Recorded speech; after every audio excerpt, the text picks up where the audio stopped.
कभी आपको भी ऐसा लगा है कि आप कुछ और बन सकते थे, लेकिन किसी और के कहने पर आपने अपने रास्ते बदल लिए? जंगल के एक कोने में एक छोटी चिड़िया रहती थी। नाम था नन्ही। वो चिड़िया बाकी सबसे अलग थी। उसकी आंखों में एक चमक थी, जैसे वो उस पेड़ से कहीं दूर, कहीं ऊंचा देख रही हो। वो अक्सर पूछती, हम हर दिन यही उड़ते हैं, बस तालाब, जामुन का पेड़ और वापस घोंसला। क्या जंगल के बाहर कुछ नहीं है?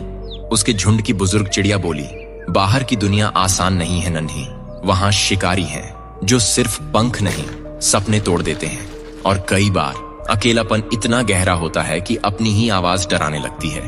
बंदर ने हंसकर कहा, इतना सोचती क्यों है? उड़ तो सकती है, लेकिन क्या लौट भी पाएगी?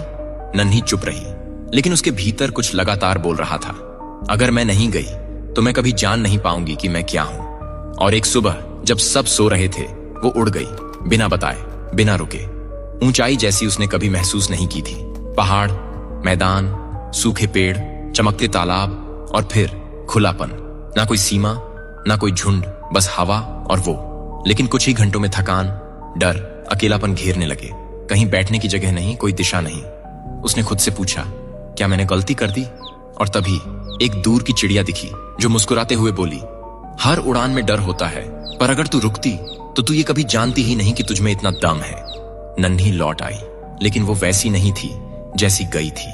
उसके पंखों में अब उड़ान से ज्यादा विश्वास था।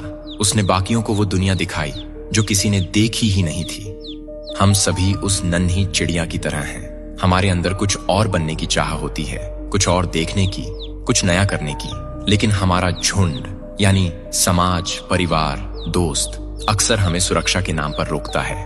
और ये रोक बुरी नहीं होती, लेकिन अगर हम कभी उड़ान ही न भरें तो हम कभी जान ही नहीं पाएंगे कि हम उड़ सकते थे। जो डर से बाहर निकलता है वही असली दुनिया देखता है, और जो लौटता है वो सिर्फ अपने लिए नहीं, बल्कि सबको नई सोच देने के लिए लौटता है।